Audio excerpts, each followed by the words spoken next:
Hello, everybody. Grant Hunter here with another Product Growth Leaders topic of the week. Steve, I feel like every conversation we're having in the product councils we do, in meetings with product leaders, one of the most themes that just keeps coming back is like, how do we get senior management to really understand why we should be doing product management? What is product management? You've been doing this longer than anybody I know, a long time. You know, is this a new trend, or is this something that is just coming about because of agile or safe or whatever?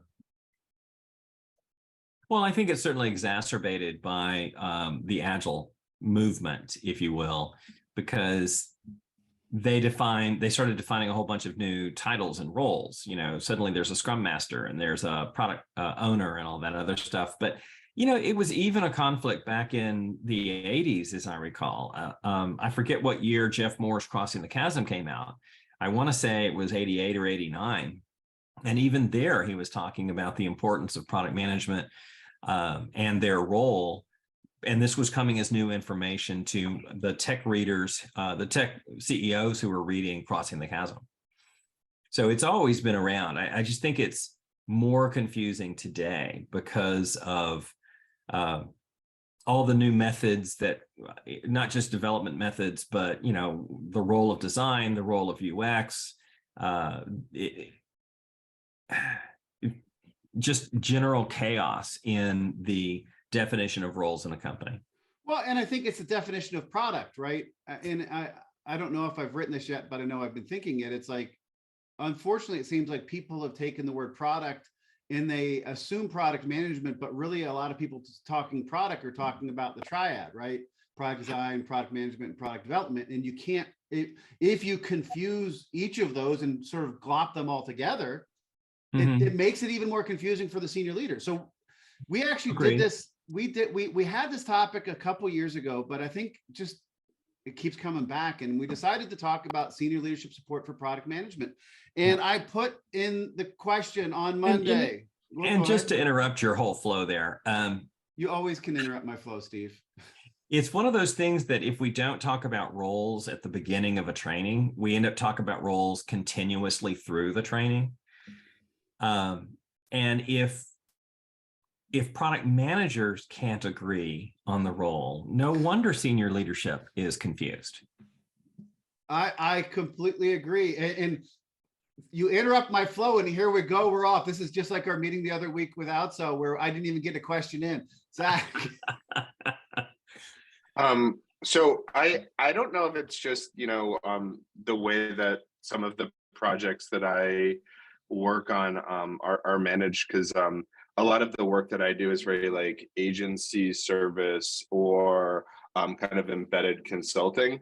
But usually for me, every project that I start from an intake standpoint, it always begins with like a RACI matrix and at least a definition of like who needs to be kind of the responsible, accountable, considered, or informed throats to choke, just as kind of a CYA for me, because if stuff does go upside down or does go sideways, or, you know, third rails, or you know, lots of like gambits or booby traps or pitfalls or speed bumps or blind spots or blockers, at least for me, it's a way a whole bunch of my favorite Atari games from the 80s, or at least you Pitfall. know, it just it helps de-risk like my relationship with project outcomes. And I think like the RACI matrix is often like an overlooked, extremely powerful delivery tool to align on at the onset of kind of project planning. I think we would agree with you, Steve. We just launched his implementing pragmatic ebook, and one of the things we tell people to do is a RACI and a gap analysis. So I completely and totally agree with you on Zach, and I think it's a place. Steve, what is it? Only 21% of organizations have a clear definition of roles in the product realm. I mean, correct. And when we do these role definition workshops that we do, I'm always tickled and thrilled at the fact that generally HR is in the meeting, because they want to know what these roles do. And I think on top of that, I've never attended any of these workshops, but establishing really clear swim lanes of what the right communication channels are for what context, I think is more than half of the battle, right? Like when is Mhm. the right time for a synchronous meeting, the level of fidelity to share during a stand up, what like an executive actually needs to know or what they don't need to know, or maybe all they need to know is that there's material impact on a hard deadline if there isn't enough budget or there isn't enough resources, or if they're overly complicating, complexity in terms of PBIs. But the right level of fidelity with stakeholder management at the right time and place, I think, is also kind of an art and a science. It is actually. I was just reading a Roger Martin article on the art, the practice of strategy and the practice of product management, something I've written about, and I think it's finding those right cadences. The question I asked on Monday, if I can get my thing to move, and it's not moving, so maybe it doesn't work right now. Let me just do it this way, the old-fashioned way. What is the best way to engage senior leadership to further product management's cause? And I'm rewriting it in my head already. And our new first to answer, May has officially replaced Jason Vincelette as my first go-to on Monday. May, you came in with your dissertation on does senior leadership have meaningful unifying corporate strategy as a start? Talk to me about where you are. So I think it's about what's the value. I mean, everyone else after me talked about this, but what is the value senior leadership gets from product management, right? If they see the product management function to be extremely valuable to everything that they're trying to do, then they're probably going to further your cause, whatever that cause is, right? And the best way that I've seen to do this is to make sure that the corporate or organizational strategy and the product strategies are aligned, and therefore it can spread to all the other strategies. So everything you're doing within the organization are aligned through the corporate strategy, but which basically is a reflection of the product strategy, right? So or the product strategy is a reflection of the corporate strategy. Yeah, well, it depends, like chicken and the egg, right? Yeah, No, it's a two-way street. It is a two-way street. Sometimes you have more power depending on the size of the organization and the product. So I think it's important to kind of take it with a grain of salt depending on the scale of your organization. Yes. But it's strategy at the level that matters, right? IBM strategy is probably not going to impact a very specific segment, a product within IBM. So back to Roger Martin, his latest blog in his Playing to Win series was about getting rid of the word execution. He said, if strategy is making decisions with limited information, isn't everything we do at some level strategy? Shouldn't we be empowering people, enabling them with guiding and boundaries and that type of stuff to make their own decisions? And if they're making their own decisions, it's not like we're just giving them a recipe for them to go execute against. They're actually making decisions and trade-offs. I love it. Actually, I've got an article about how product management is what connects strategy to execution. I mean, it changed that now in light of that, but I completely and totally align with you. And I like the maturity levels you talked about in there. I'll share, people should go check that out. You alluded to the answer everybody seemed to love, and that was Karen. It's understanding their pain point. Talk to me, Karen, about your thoughts and how this has worked for you. Well, lately I've been approaching just about every question about how to provide value to a certain group, whether that's executives or my kids, who are all adults and out of the house and harder to argue with. But what is the pain point that you're experiencing? Because if I can't speak to my own agenda through the lens of their pain point, I'm not going to get anywhere. And so it's hard to say, here's how product management can bring value to your organization if they already think that value has been delivered and they don't need it. Yeah. So it's a matter of getting underneath, into the unknowns a bit And I think and that's a really great point, Karen. I mean, I think so much of it is about de-risking, right? Like perceived fear, perceived uncertainty, or perceived doubt in an executive's mind's eye, and one that might not even have like that technical know-how. And I feel like so much of it is just that relationship building, kind of trust building exercise of like, you know that our team has this and we're managing our expectations correctly around all-in costs, around all-in timing, around all-in complexity. So I think that's a really great point, and definitely one, at least that resonates very closely with my own experiences. And actually, I'm gonna jump on that praising Karen bandwagon. I know we had people doing it in the answers, but a mutual friend of ours always told me he looked at everything from what problem is that person trying to solve. Right. When he was interviewing for CPO, COO jobs, he would look at the leadership team and the CEO and say, what problem do they have?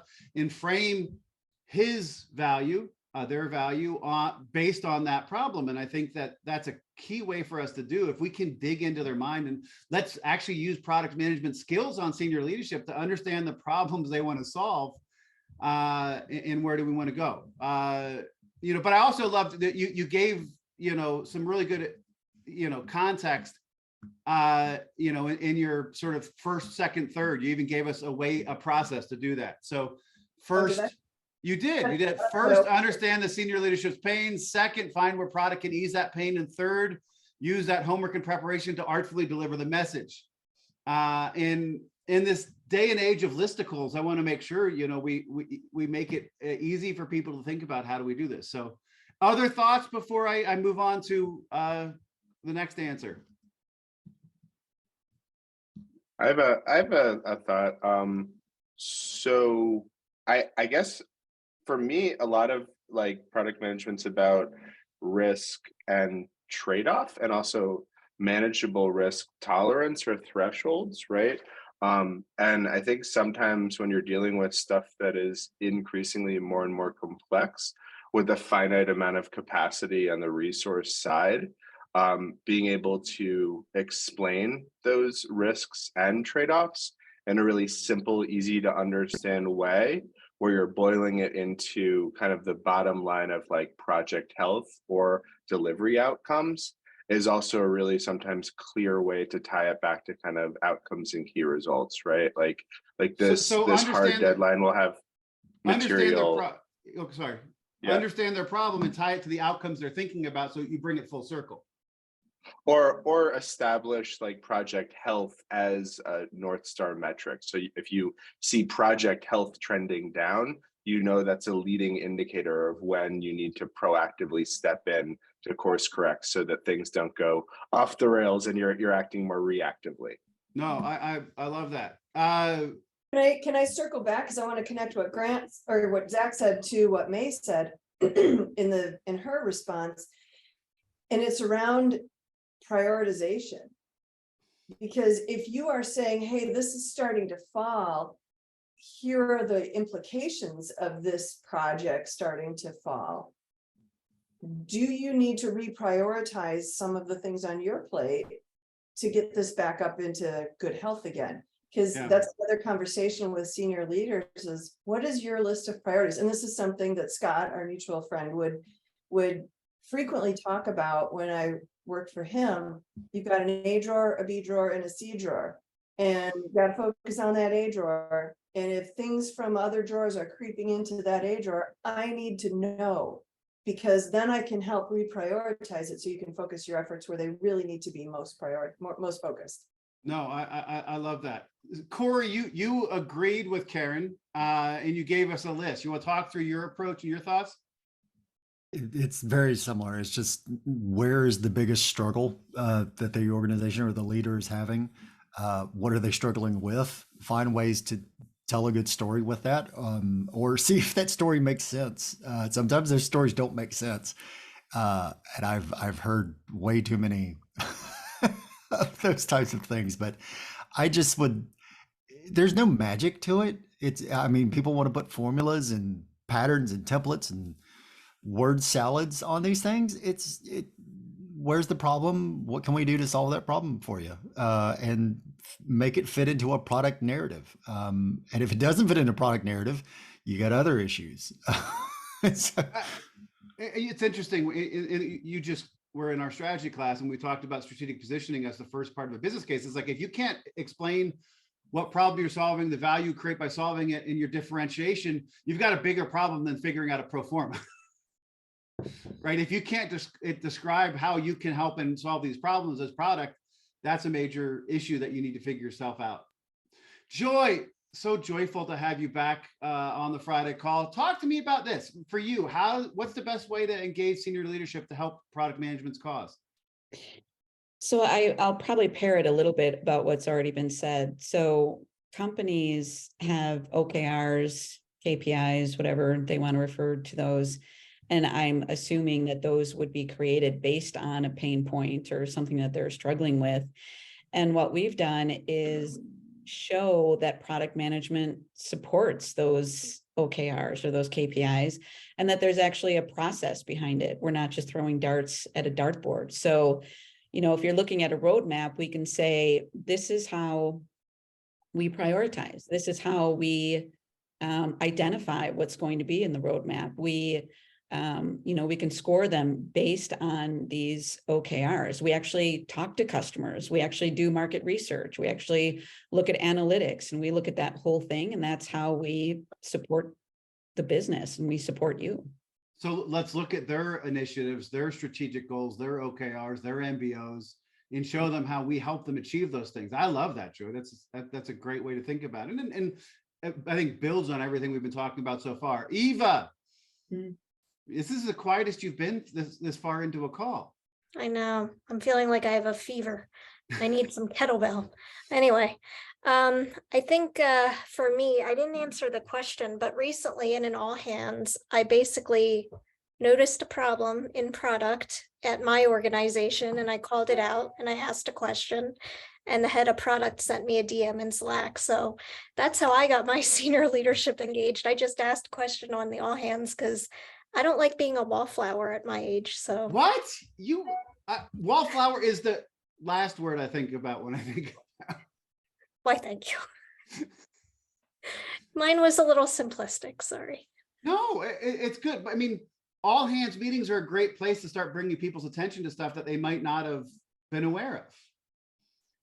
Steve, we kicked this off a little, but we never really talked about, your answer to this question. What's the best way to engage senior leadership to further our cause?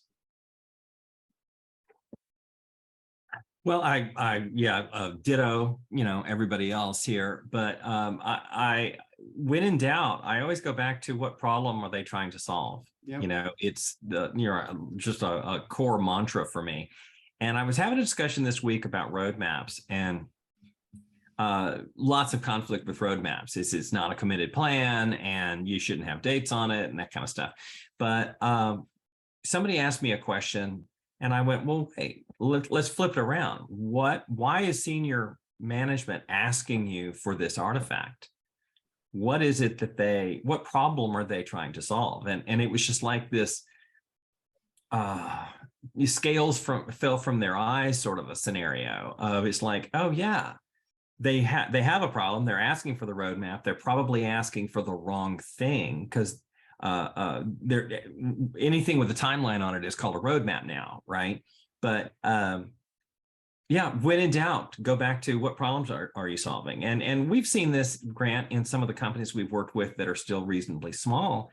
And the CEO is now very, very busy doing CEO things and doesn't have the bandwidth to do product management things that he or she probably did in the early days. And when there's a problem with payroll, the president doesn't go downstairs and start moving stuff around in QuickBooks. I mean, they go to their accountant, right? If there's a problem in sales, maybe they coach a little bit, but they don't say, hey, you're out of the deal. I'm going to go manage this client going forward. So, as we scale, the president needs to step away from daily operations and focus on you've heard me say this before, focusing on the business, not working in the business. Completely agree. And I love the idea of asking them why they need this. This is sort of a product management tip we use with customers, right? If a customer asks for a feature, ask them why they need it, because you can start getting to the root cause. Zach, you got a comment on what Steve was saying?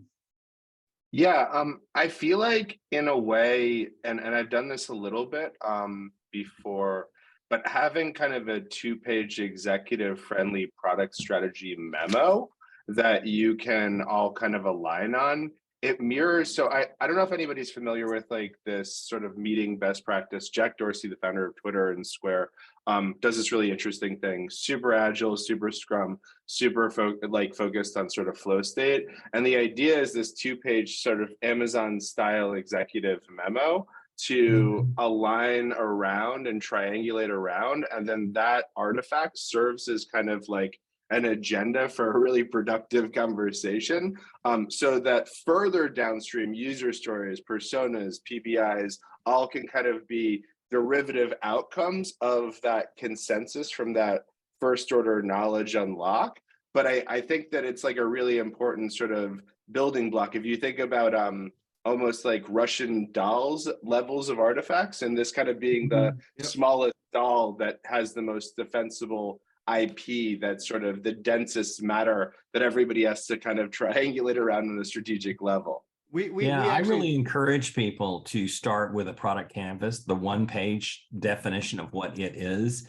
And I don't always mention this, but the one who owns the product is the one who writes it down and keeps it current, which means almost every founder-owned product is not managed.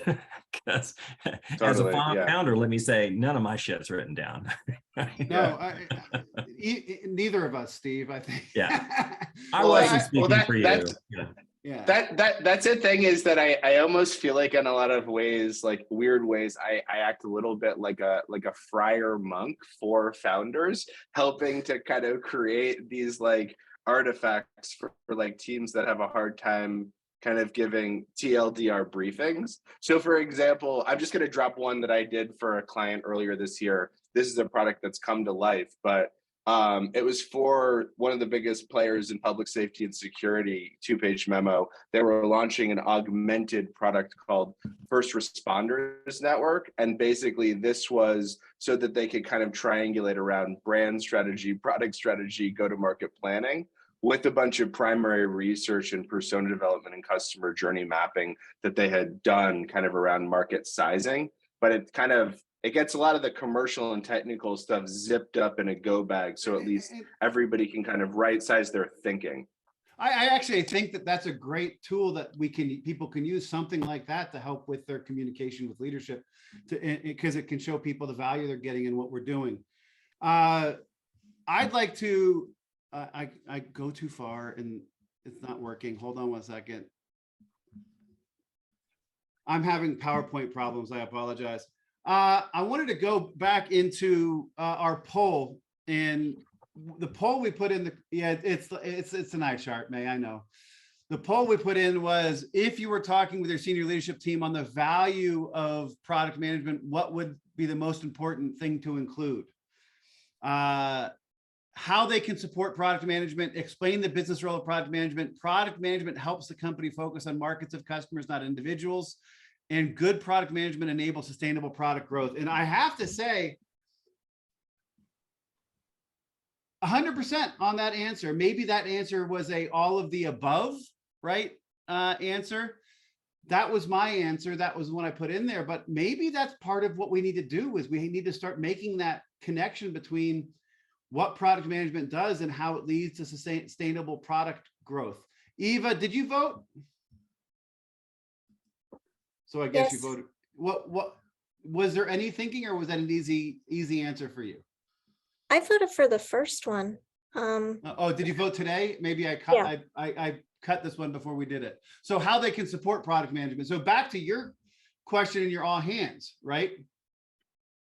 Yeah, because I think at the end of the day, I mean, we need to be able to make an investment on our learning as product managers. And how else can we get to the next phase of senior and principal if we're just kind of not being supported in those ways? And if product departments, at least in companies I've worked for have been very siloed across the board. So I think that that's a big issue if you don't know what other product teams in your organization know what they're working on. So at the end of the day, just support us. I mean, I think it's kind of simplistic.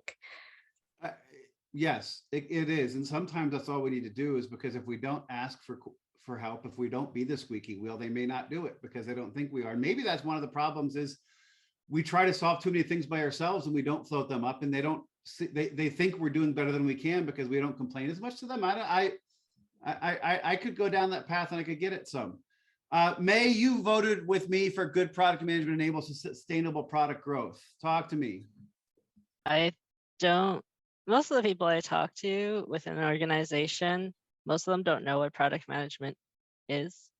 So I think starting from the definition is a good place to start. Even people who do product management, half the time, I don't think they know what product management is. So I feel like in order to get support, they need to know who you are and what you do and why you're important to them.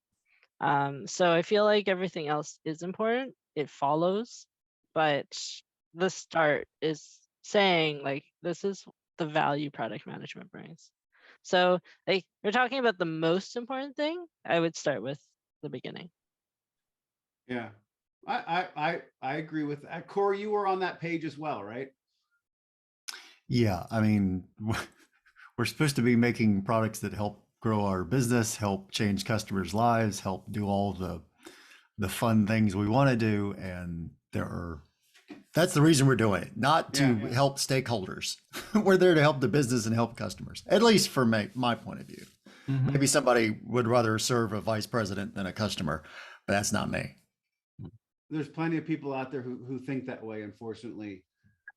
Joy, have you voted? Are you the J? I am the J. Okay. Anything to add to what May and Cory have already said? No, I guess if that wasn't there, if that wasn't an option, my second choice would have been focus on markets of customers, not individual customers. But I kind of agree with what you said, Grant, like good product management enables sustainable product growth. It's kind of all of the above. I'm working on, and you know me and my Drucker stuff, I'm working on Drucker said that you can't have sustainable growth if you don't know how to do product development, right? Build new products, because eventually your product will mature and you'll lose growth, and you need to learn how to, all add a little hands off to it, either build new products or go to new markets. And to me, that's the quintessential part of product strategy, is helping us do that, because we're talking to markets of customers and understanding that type of stuff. So I think we're getting there. Zach, I was actually about to get to you. You have a comment, and then I want to get to your answer. So I'll just real time, share my thoughts. The reason why I think it depends is that I candidly think growth can mean different things to different companies and different funding parties of those companies, right? So if you're talking about sort of a growth stage, a hyper growth startup, right, which is blitz scaling and throwing tons of money at a problem, reverse unit economics might be their way to achieve massive growth, right? Yep. Whereas if you're talking about a private equity backed turnaround, the way that they're thinking about growth and sort of a liquidity time horizon might be a little bit different. So I think that's why I would say it depends. And I also think, like, part of the challenge that I always have at any engagement, whether it's like a short-term or a long-term thing, is figuring out comps on sort of the total cost of ownership side, and then using that from a financial planning and accounting side. I think a lot of times people fail to recognize that it's everybody's responsibility to become like best friends with your CFO and make them understand and speak in a language where you can communicate value and express that certain projects or programs, operate across multi-year horizons with sunk costs as capital investments and certain like fixed costs and variable costs, but to be able to speak intelligently in a way that I think resonates with other stakeholders and translates, almost like, to borrow from Hitchhiker's Guide to the Galaxy, where you can be a bit of that babble fish, I think is such an important soft skill that's often super overlooked for like any non-technical PM or product leader. I could completely agree. Actually, was just on a call with a prospect this morning, and we had that exact same conversation. And Steve, I think we officially have the first person outside of you to quote Hitchhiker's Guide to the Galaxy in a call. Is that right? Oh boy, yeah. I stick with me, and I'll probably go to Neil Stevenson and maybe some Frederick Scott Carr and all the good ones. We love all the references. Karen, how did you vote, or how would you vote? And I wanted to get to your comment you put in there about enable or create. It turns out I didn't vote, but I had it open for a very long time and was ready to vote and typed a whole bunch of stuff in, but never hit send. So anyway, I just wanted to echo something that Zach was saying, and it was about the CFO, the financial piece of product management. And I've been in a number of places, actually to some extent where I am now, and then when I was consulting prior to this, where the business didn't look at product management as responsible for the P&L or any piece of the P&L. It was like, oh, just go make a thing. And the place where I struggle with that is, if I'm the product manager and the way I do product management, it's with an eye to profitability and certain financial goals. And like Zach said, those financial goals may be different depending on if you're going public, if you're owned by a private family, if it's, PE firm, whatever. But understanding what those financial goals are is absolutely going to change how you manage your product and the kinds of things you're going to bring out and the kinds of research and data that you need to have to manage your product. I would add to that, don't even say financial goals. You could be working for a B Corp or for a nonprofit, and you can still do product management totally there. And so we define what success is, and it may be profitability, it may be eyeballs, it may be number of people helped, or whatever it may be. And in any realm, we can do product management, and I've done it in nonprofits, right? We can easily do that. We just need to know what those goals are. I completely agree. I want to ask a question about you. You put a question in here, and I'm going to I want your thoughts on this, but I'll use it as a start to get into the questions. Actually, one quick thing. Steve, did you vote? What would you vote for? Yeah, I'm with everybody else. Vote on the 100% sustainable growth. Well, I mean, that's why we called our company Product Growth Leaders and not Product JIRA Ticket Writers. Yes. Thank you, Steve. I love that. Of course I do. But Karen asked a great question. Karen, I'm going to give you a chance to go there first. And I'll go, Eva talked about being asked by design to do a mock-up, which makes no sense in the world, because that means they're asking you to do their job. Right. I'm a big believer in, we're an enabler of the organization across the organization. That's hence the cross-functional role. But Karen, what's your answer to that question? Does product management enable, or do they create? I'd like to think that a really strong product manager who really owns their seat at the table creates. And I also think create is a more proactive word. It's a more empowering word. So that's why I plugged it in. Create a strategy, create a environment. We're not doing, often the creation term in our companies is used for designers and developers and people who build the stuff. Yeah, to me, enable just seems a little more laid back, and like I'm just sort of, directing traffic, whereas create feels more like driving. And maybe that's partly because I'm in product operations now and I'm trying to drive change, but these are all changes where, as a product manager, I would like to see them driving some of this. Yeah. What about co-design? I was actually going to go co-create, but co-design, co-create. Well, I was going to go with empower instead of enable. Yeah, I want my dev team and my design team to be empowered with the information they need to create innovative products instead of me telling them what to build. I like that. and again, this is not our topic this week, but I thought it was an interesting point, because if we can't communicate this and talk to this, how do we have any chance to get senior leadership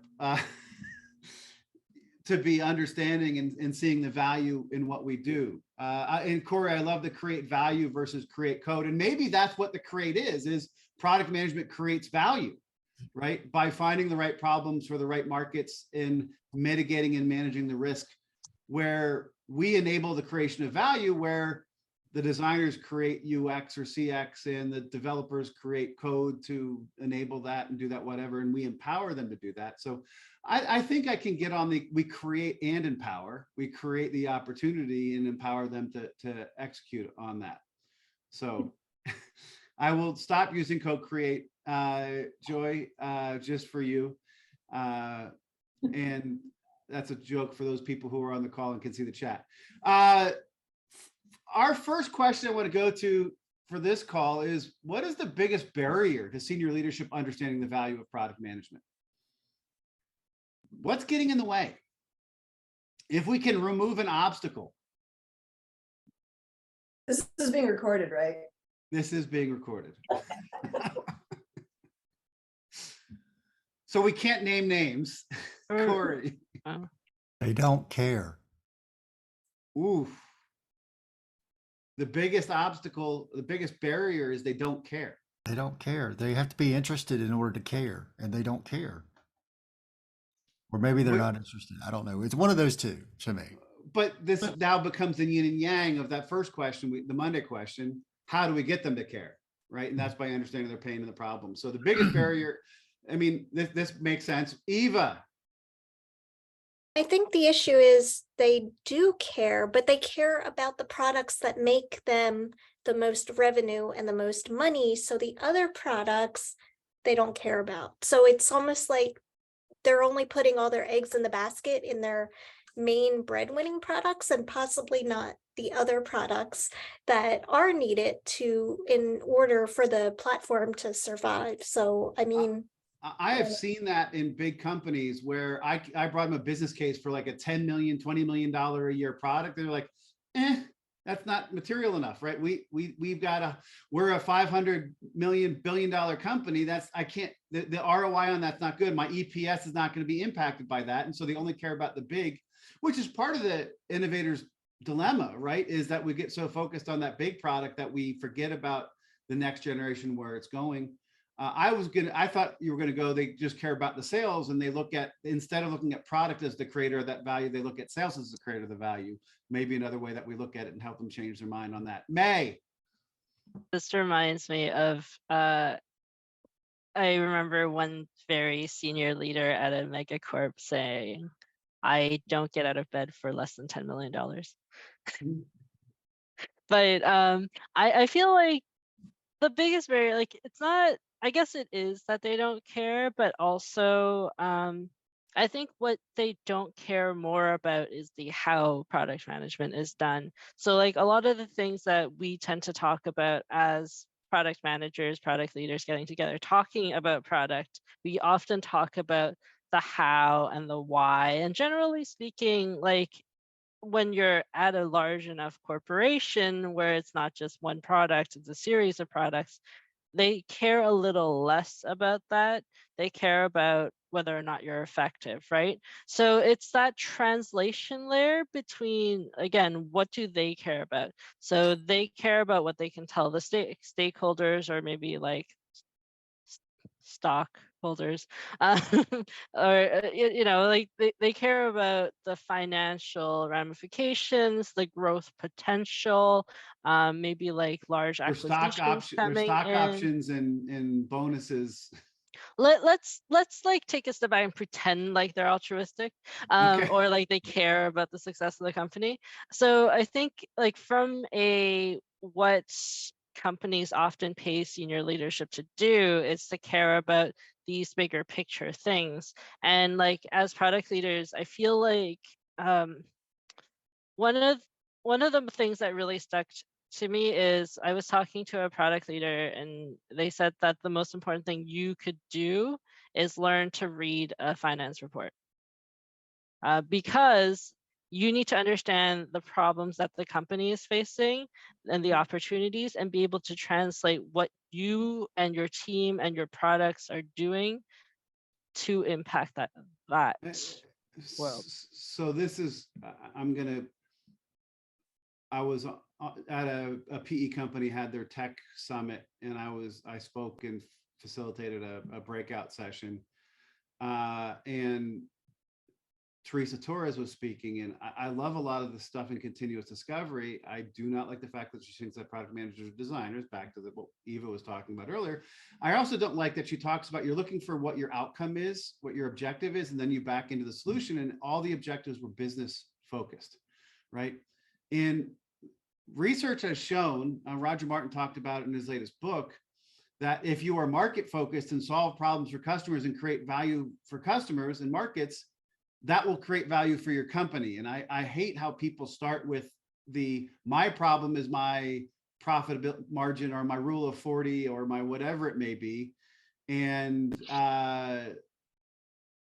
we need to start with the market. And if we deliver, I think maybe that's the biggest barrier, that they're so financial focused, they're not market focused, that they're just looking at the counting of the numbers. They're not looking at where that money comes from and the problems we solve for and understanding that value chain of how it works. Wow, you got me thinking a whole nother strain, and I'm not going to go there, May, but I may need to talk to you later about that. Joy, biggest barrier. So something that May said, where she said senior leadership doesn't care about the how or the why, and I think that's the barrier, is that they don't care about the how or the why. And I think they should. If we use an example of someone recently who took over a company and slashed 50% of the employees without knowing what they were doing, and then had to invite some of them back. I mean, you can't not understand, what and the why and the how. No, I completely agree. I have no idea who you're talking about. I joke. Karen. Yeah. I'll have a quick anecdote. We have a family friend who used to be the head of 3M Asia and the head of 3M Mexico. So, he was photographed on their tax form. He's a big guy there. And he talked about how he was on the private jet with the then CEO of 3M, and the CEO was saying, here are your goals. And he was saying, you don't, we can't do that. And the CEO said, look, Bill, my job is to tell you what we need to do, and your job is to do it. And that was the end of that conversation. Wow. That would be the end of that employment for me.